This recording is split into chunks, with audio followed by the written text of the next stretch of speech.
I wanted to speak about the protests, the No King's Day, because I am incredibly saddened and despondent, and I haven't heard anyone speak about this, and sadly, I think people are celebrating those protests as a success.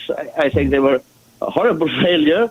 I think they were, an exercise in obedience and not a protest. And why do you say? And Toto, you're calling from Iceland? Is that true? No, I'm calling from Malta, but I'm Icelandic. Got it. I live calling in from Malta. Malta. Got it. Okay. All right. But I participated in the pots and pans revolution in Iceland. Okay. And along with a quarter of my countrymen, when at one point the government said, "Oh, I'm sorry." So we gave all the bankers the key to all the credit of the country, and they're all bankrupt, and all the banks are bankrupt, and you've lost everything. Mm-hmm. And people weren't happy about that. Mm-hmm. And so what happened is that there were a series of protests, and they were non-violent. Nobody was there to hurt anyone or to plant explosions or anything like that, but they were not peaceful. They were about disrupting the peace. They were about saying, we've had enough, and there was consistently more and more weight put on them. And in the end, people surrounded the parliament, not with weapons to raid it, but to pelter it with food and, steer constantly eggs. Same with police. They were just covered in food. And they were made exhausted from morning until night. And it's called pots and pans, because everyone brought pots and pans and just constantly banged and screamed and blew whistles until the government had to resign. It wasn't about, we are offended and we're going to show it by marching on a nice Saturday. No, it's here's the line. That's how democracy looks like. And the thing is that the overreach of the police, half an hour they closed a highway in LA. Oh my God, who's heard of such a tragedy? A minor inconvenience on par with a fender bender, and one of the very heroes of the protest is the one that employs militarized police with tear gas and rubber bullets to open the highway, and applauds himself and the opposition for, we kept it so peaceful, there was no reason to use the Marines.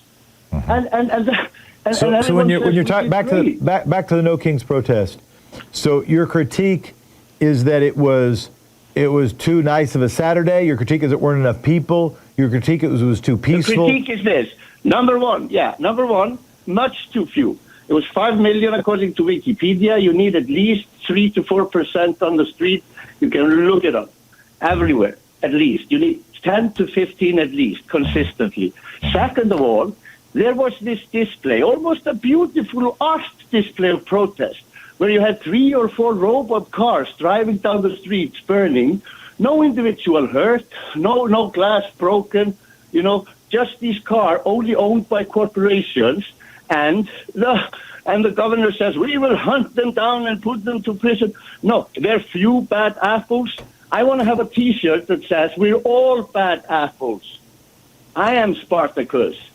It's non-violent, but it should not be peaceful. And thirdly, it's the celebrating of it, happened weeks ago, which makes it how much fascism has happened in the 3 weeks since that little march has happened.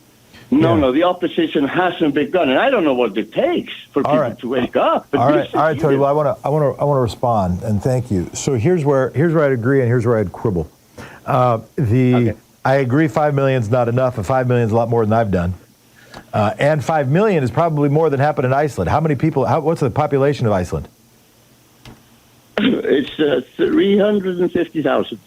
Okay. So it was 25% of the. But 25% of the. Oh, I get it. And I know the Erica Chenoweth numbers, the research from Harvard, the research that showed that if you can hit that sort of 3.5, at least in the past, if you reach that sort of 3.5% number, which in this country, but 11.9 million people, so let's call it 12 million to round, that that seems like a good number. Now, that doesn't mean 12 million people showing up once. Yeah. That means 12 million people consistently engaged in resisting the current regime of power. Yeah, I agree with everything. I agree with everything you've said. But like I say, I think it's the sense of urgency that is needed, and it's appreciating that.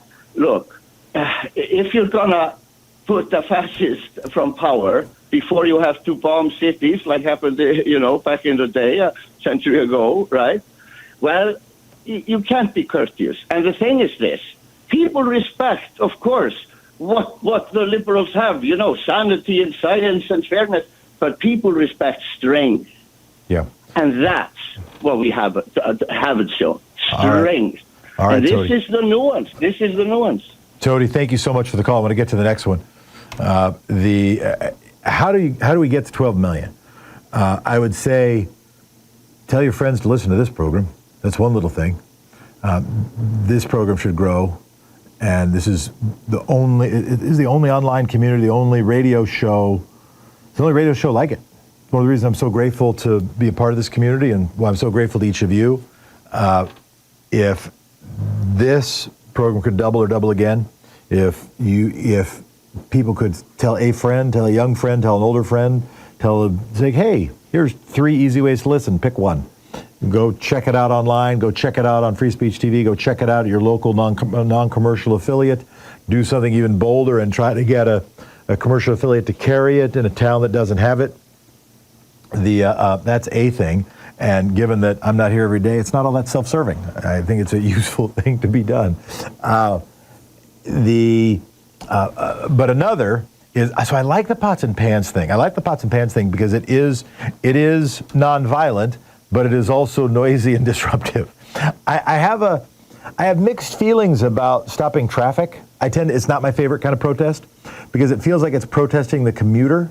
If what you're trying to do is protest commuters because like you want them to walk or whatever, it makes sense to me.